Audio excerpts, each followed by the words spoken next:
Okay, team, as promised, I am going to share with you some thoughts and ideas on money mastery. So money mastery is a pretty big topic. Finance mastery is a pretty big topic. There's skills to develop. There are things that are more relevant to your industry than others, and vice versa. But I want to keep it as simple as possible. So let's just go through these few ideas, and if there's anything specific that you want to dig into, make some notes, and we can discuss that when we get together one-on-one for our one-on-one coaching session towards the end of our series here. So let's see. What are 5 beliefs you have about money? I recommend that you write some down. Something that I hear frequently is there's not enough money. It takes money to make money. Let's see. I don't need that much money. Money is the root of all evil. I hear that sometimes. So what are your beliefs about money? That's very important to begin to wrap your head around and to shift your mindset if it's in a pretty good spot. If your mindset's in a good place when it comes to money and your relationship with it, that's great. It can always be improved. And there are a lot of people that have a toxic or a challenging relationship with money, and really that goes back to our childhood and how we were raised and how our parents treated and respected and thought about and talked about money around us. That's where a lot of our ideas about money come from. And the people that we spend the most time around in life now, our environment. We've talked about how important curating our environment is for getting to where we want to, getting to where we aspire to get to in life and in business. And if you're hanging around people that have a negative relationship with money, then that's going to rub off on you. One way or another, every time it's going to rub off on you. So let's be thoughtful as well of the environment that we're surrounding ourselves with when it comes to who we spend time around and their mindset around money. Okay? So I'll leave that there, but it's important to recognize be honest with yourself, what your current beliefs are about money first. So money is, and by the way, the verse is not money is the root of all evil. It's the love of money is the root of all evil. So that's where we treat money as an idol in life, which is a much different idea. So, what is money? Money is simply an idea backed by confidence plus action. We all buy into, pun intended, I guess, right? We all buy into the idea that a dollar has value. A $20 bill is worth what it is and can purchase what it can purchase. And then over time, inflation and other factors determine how much value a $20 bill has. But all along, the idea of money, instead of bartering, we're using money to transact, right? So money is simply an idea backed by confidence or lack thereof plus action. So I say or that lack thereof because there are countries in the world where their currency has very little confidence of the people. So I think Venezuela is having some pretty major issues with the value of their currency right now, and as well as many other countries, and their currency has very little value, and people are losing their confidence in that currency. So they are seeking currencies from other countries that they have more confidence in. The U.S. dollar, we're fortunate we live in the U.S., and the U.S. dollar commands a pretty high level of confidence in the marketplace. So just an interesting idea that it all depends on us being confident in the idea of what money is for it to even work to begin with and serve its purpose. In business, we need to be thoughtful of goals. We've talked about dream, goal, learn, plan, act, the formula for success. We've talked about dreams. Now we're talking about goals. What are your goals for revenue in your business? And that's where we need to start, is what kind of revenue do I think that I can generate in sales? But the very next thought should be, what is my profit goal? And I see many times people are so focused on top line sales that they lose focus on all the opportunity to maximize profit and to position higher profitability along the way as the operations of the business unfold, as you produce your product or service and deliver it. And if we lose sight of profit, if a $1 million business that delivers zero profit, that's a waste of time, I guess is the most frank way to say that. I once spoke with a landscaping business that had been awarded a $500,000 contract by North Carolina State to maintain the grass along roadways on several highway areas. Big contract. They were excited. They performed and delivered all year long, taking care of this. And at the end of the year, because they hadn't really been keeping up with their finances like they should, at the end of the year, they sent all the stuff off to the accountant, and the accountant said, "You guys didn't make any profit this year." They broke even. They weren't in the hole necessarily, but they broke even. That means, this literally means that this business and their crew worked all year long to serve and fulfill a $500,000 contract to make zero profit. They could have stayed at home playing video games all year and been in the same situation at the end of the year. And that's kind of scary, None of us want to give away time in life and give away opportunity in life. So we have got to focus on profit. Revenue's important. Revenue's got to happen before profit can happen. But profit is what the goal is. Make no doubt about it. I just want to bring this up briefly. Some of us have businesses where we stock inventory. Now, if your business is more heavy in services, this will be less of an issue for you to think through. But anytime that you are delivering your product or service and there's a time gap between the delivery and when you get paid, or when you have to pay your team, all those dynamics come into play, and there can be what's called a cash gap at certain times. So this is assuming that we're talking about inventory. We're selling products.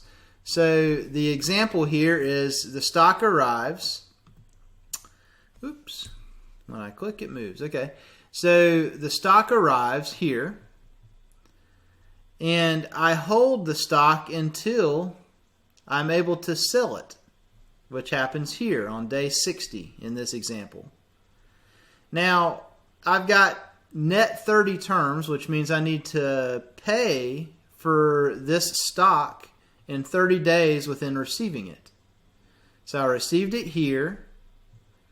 I pay for it here in day 30. And right here,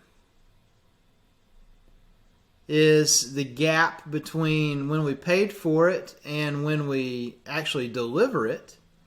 But when we deliver those products, many times there are terms, and this is the example here is net 60 terms.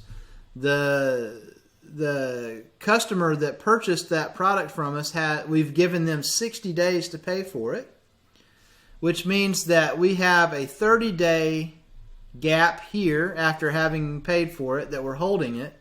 Then we deliver it and we have an additional 60 days before we get income from it, which creates in the orange here a 90-day cash gap.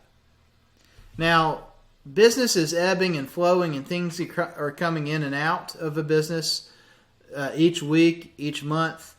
So this ebbs and flows, and this is like one very linear example. But when you've got lots of activity for revenue, or I guess accounts receivable coming in, you're delivering product, but there's a gap and you've actually got really lean finances for 45 days or 30 days, whatever the case might be.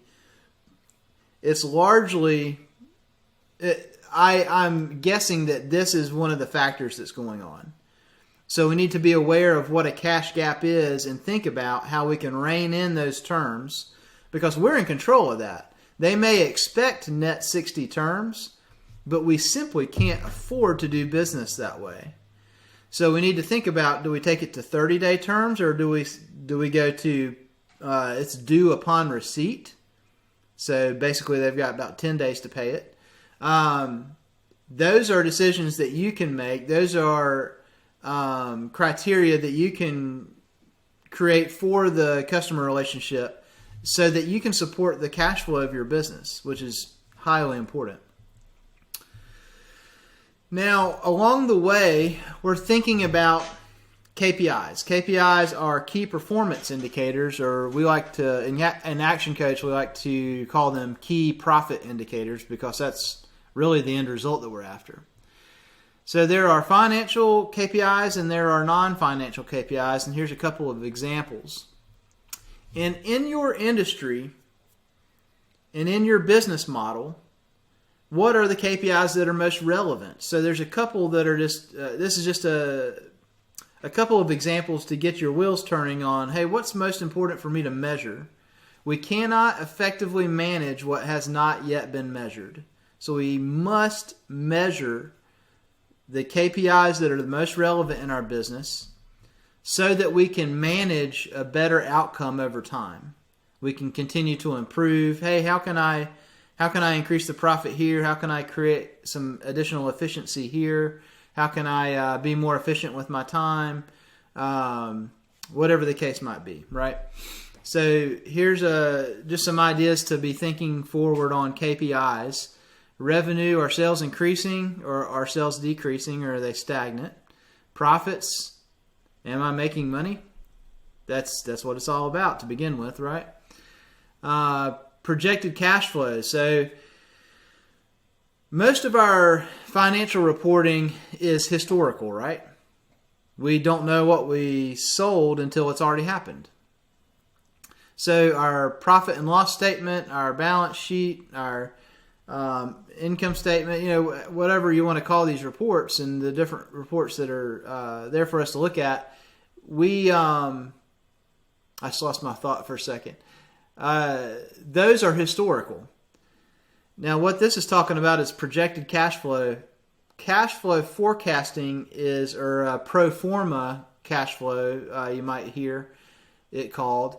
That's looking into the future. So we kind of have an idea of what we've been able to accomplish in the past. However, we can have a completely different trajectory or path moving forward. So the history, it's important for us to know what we've been able to accomplish in history, but we can make decisions now that will create a completely different outcome moving forward, which is the whole premise to coaching. That's what we work to affect. So we are most focused on cash flow moving forward, but we do need to know where we are right now each step of the way so that we can understand, are we on a healthy path or an unhealthy path, and then what do we do about it along the way. Equity is the business itself gaining value or losing value. So we should get paid 3 times from our business. We should get paid with a steady paycheck. There should be net profit. In addition to having already paid ourselves, there should be net profit left over in the business that is our discretion what to do with as an owner. And then we should also be building equity or value in our business along the way so that it's got value to sell to someone else down the road. Whether or not we choose to do that is another topic, but we absolutely want to create and increase equity or value in our business along the way so that when you go to sell that business, you get paid a 3rd time from your involvement with it. Ratios. What ratios are important in your industry? There are some core ratios that all businesses should be focused on, and then there are industry-specific ones that are important as well. Non-financial. So key activity drivers. One thing I'll say about that is we don't want to get too focused or too hung up on activity in lieu of paying attention to the results. So an example of that is I can have a KPI for a sales team member. I can have a KPI for them they have to make 50 phone calls a day to work towards attracting new business, or the KPI could be however many phone calls it takes to have 5 productive conversations with a prospect. And whether that's 20 calls or 75 calls, that's a results-focused activity, right? So I can make 50 phone calls at 6 a.m. in the morning, knowing that nobody's going to be at work, so I don't have to get involved in a phone conversation. And I will have met my KPI as a team member that day, right? Or if my KPI is conversations, well, I'm going to work to maximize those results. I need to get I need to get 5 awesome conversations with prospects today. So I'm going to think about how can I maximize my time and the way I approach this so that I can make as few phone calls as possible to get to 5 conversations. Activity focused versus results focused. So make sure that you're results focused along the way. How are we measuring customer service? There's a business that I work with that makes custom cabinetry, and it's pretty high-end stuff that they make. And because their team has been running kind of thin, they've got so much business, everybody's working overtime. We're working towards hiring and creating efficiencies, but we haven't been able to find those hires just yet. And they've noticed for the first time in years, they've actually had some quality control problems. So how do we measure that so that we see that as quickly as possible? Which brings up another idea I want to share with you. I get asked pretty frequently, particularly early on in a coaching relationship, I get asked pretty frequently, well, how often should I measure X? Whatever it is. And my response always is, well, how long is it okay for X to go the wrong direction before you know about it? So let's say we're talking about bottom line net profit. How long is it okay for net profit to be negative or in an unhealthy place before you know about it? Is that a week or a month or a quarter or a year? There's a lot of businesses out there. This is kind of scary too. There's a lot of businesses out there that don't truly know whether or not they're profitable until their accountant tells them once a year. That's scary. Is it okay for you to be negative, have negative profitability for 12 months before your accountant tells you that you had a loss that year? I don't think so. So I think at minimum, it should be monthly. You should be looking at your profit and loss statement. You should understand what it's telling you. And that means that at least 12 times a year you can make course corrections so that you can protect the health of your net profit. So that's just an example. Let's see. So when it comes to margins, these are some ideas that we need to be familiar with. So sales is the same as revenue, is the same as gross sales. Variable costs, that is cost of goods sold. So variable costs, well, I'll actually get into some of the definitions in a moment, but right now I want to share with you cost of goods sold. There's three phrases that mean the same thing that you might hear out there, so I don't want you to be confused. Cost of goods sold, and it depends on the industry that you're talking about, which terminology will be used. Generally speaking, you will hear cost of goods sold being used, okay? But if you hear the term direct sales, that is another terminology for cost of goods sold. And then cost of sales is also another way to refer to cost of goods sold. And again, it's industry specific what terminology you might use. But let's keep it simple. And cost of goods sold is variable costs. Sales minus our variable costs gives us our gross profit. Now, the gross profit is the most important number in your business to improve on. And we're going to talk in our next session, in session number 3, we're going to talk about how we increase profit. And the entire goal with the formula and the approach that we're going to learn together, the entire goal is to increase gross profit, because generally speaking, when you increase gross profit, that increase falls straight to the bottom line, which is powerful. So gross profit minus fixed costs, which is your overhead expenses, gives you net profit. So we need to understand the difference between gross profit and net profit, and this indicates that, or illustrates that.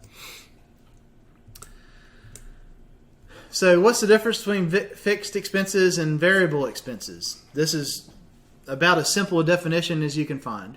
Fixed expenses happen whether or not you have sales. So you've got to pay, like let's say you've got an office. You have to pay for that office whether or not you make sales. You have to pay for the power bill whether or not you make any sales. You have to, anybody who's on salary has to get paid whether or not you have sales. If you invest in marketing, that investment will happen whether or not you have sales to support it. Variable expenses happen specifically because you have produced some sales. So let's think of an example here.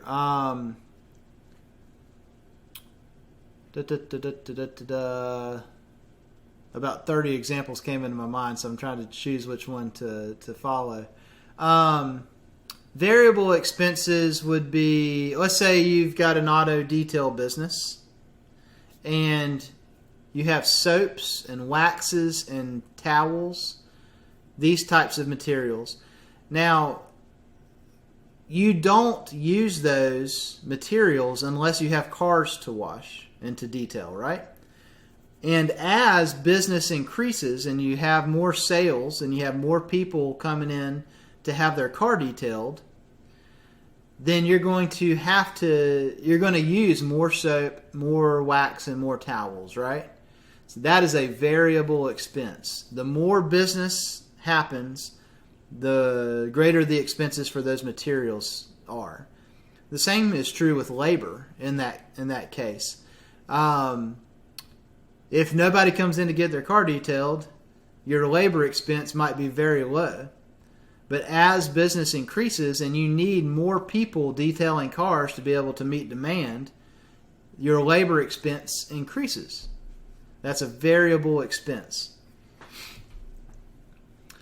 Let's also look at, I'm going to change the size of my circle here so we can see this a little bit better. There we go. So let's also talk about break even. Break even is where profit begins to happen in your business, past break even. So let's dig into that in a moment. Let's see here. So your fixed costs are represented by this red line. Let's say that it takes $500,000 to pay your rent, your power, your salaries, your payroll expenses associated with salary, your marketing budget. All those things add up to about $500,000. That's your fixed expenses. Whether or not you make any sales, that's what it costs to keep the doors open. Okay? Then we need to add in variable costs.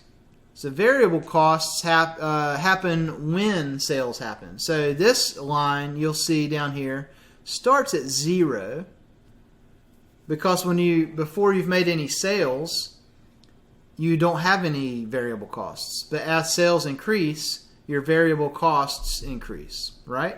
Like we spoke about before. So over time, you increase your sales, and it's not going to be a straight line like this is, but this is just a simple illustration. Your sales will increase, which means that your variable costs will follow that increase over time. And then you've got your total expenses. Your total expenses are your variable costs plus your fixed costs combined. So you see our variable costs independently started at 0. But there is no true 0 because $500,000 is actually the floor. So our total expenses moves that purple line up to where the yellow line you see is, so that the new 0 is at $500,000, right? Which represents fixed costs plus variable costs, both being taken into account as the true cost of running the business over time. So that's all expenses is all we're looking at here. So the next thing we need to layer in is the revenue. How much money do we have coming in over time? It starts at 0 before we have any customers, and as we increase our customer activity and our sales increase, our revenue increases. And we need that to increase at a steeper incline, at a steeper pace than the variable costs increase, so that it crosses at a certain point, which is your break-even point. That is when that is the point where revenue has met all of your expense obligations. And past that point is profit. So the revenue minus the total expenses equals your profit, in other words, right? And we also need to be thoughtful of, at some point, it would be great if these lines just kept getting further and further apart and the profit kept growing. And you can accomplish that. The profit can continue to grow. However, you need to be aware that we have limitations of resources. If it takes 5 people to meet demand now and demand doubles down the road, well, that might mean that we need 9 or 10 people, not 5 people, to meet that demand. So if we max out our resources of team, or max out our resources of budget, or max out our resources of square footage, space that we're working inside of, that represents the maximum amount of business we can do inside those confines of resources, right? So if we've got 1,000 square foot retail space and we're just busting at the seams and we're doing $1 million out of that 1,000 square feet, man, at some point we're not going to be able to really sell anymore because we're not going to have enough space to stock goods, have salespeople interact with customers. It's just going to max out at some point. So we might need to add additional square footage or move into a new space with our retail business so that we can increase our opportunity for profitability. We can increase what max utilization occurs, right? So I just wanted to point that out. And a couple of other quick ideas here. Budgeting and reporting. We've talked about how important it is to measure. So we must measure so that we can manage things effectively in our business. So we're not going to get too hung up on these numbers. If you want to pause this video and kind of look through it and think through the ebb and flow of the cash flow over time, that might be useful. This is not necessarily a positive cash flow or a negative cash flow or something that you aspire to. This is just an example of how these numbers, what's happening in the business's activity, ebbs and flows over time. So we can see, let's just look at the top line here. Income and revenue. In September, $100,000 they sold. In October, $75,000. In November, $50,000. December, $75,000. January, $100,000. February, $100,000. So there could be a lot of reasons why there was a dip in sales in October and November and December. One easy explanation might be, and it just depends on the context of the situation, but one explanation might be that this is a seasonal business. And we can expect that in those 3 months of the year, there's going to be a little bit of a lull in sales activity. Okay? So if you look at this fixed expenses line, this is pretty much consistent along the way, except for that $20,000 blip. So why did it increase by $5,000 that 1 month? Well, maybe there was an equipment purchase that had to be made. That's considered a fixed expense. So that could create that. So think about what could make these numbers behave this way. And by thinking through this example, I believe it will help you to think through your own business. As things ebb and flow, the cash flow, what's happening at the bottom line there, the cash position over time, that's what's most important. Cash is king, you've heard that. We need to create a positive cash flow over time that increases over time more and more. So we want to get more and more efficient at retaining as much profitability as we can to add and increase that cash position over time. So just an example to look through there. And the last thing I want to share with you on money mastery is the impact of discounting and increasing prices on margin.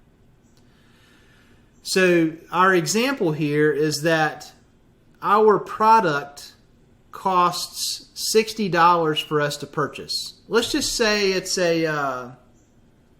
what's an example? Something that costs about $100 retail.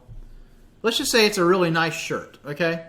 A really nice dress shirt is $100 retail normally. So let's say that it costs us $60 to purchase that shirt, and the regular markup on it is a 40% markup. I'm sorry, that's not a markup, that is a margin. I'll explain the difference another time. But there's a 40% margin on this shirt. So if we sell it for $100, we paid $60, we keep $40 from that sale. What happens if we give a 10% discount? So the cost of the shirt stayed the same, right? The cost of the shirt is still, I'm going to make myself bigger here. There we go. The cost of the shirt is still $60, but instead of $40, because you gave them a 10% discount, you brought in $30 of profit instead of $40.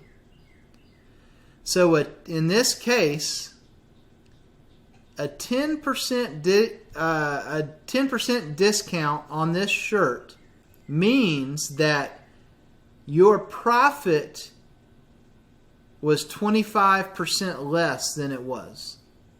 10% is not 10% when it comes to profitability after cost of goods sold, right? The opposite is true as well. If we pay for a shirt, $60, and we increase the margin and we sell it for $110 instead, so that we made $50 profit, based on that $40 profit we had originally, that's a 25% increase on profit. By increasing the retail at 10% or to 10%. So that's one example. Let's look at an industry that has a tighter margin, okay?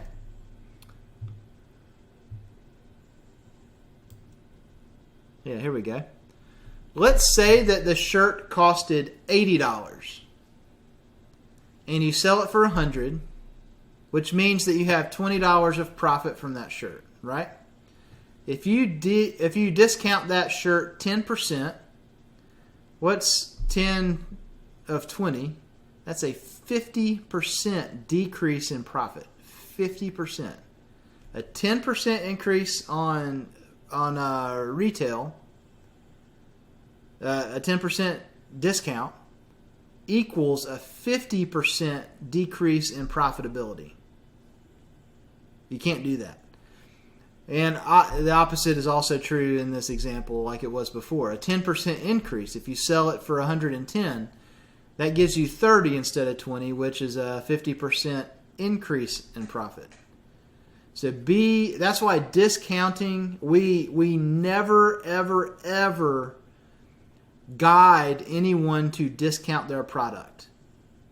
Unless there's a couple of situations where we're trying to turn over inventory that is aged inventory and just turn it into cash and move it. So there are some situations where we need to discount just to turn inventory. But as a standard practice or way of doing business, or particularly as a way of attracting customers, discounting is a complete no-no.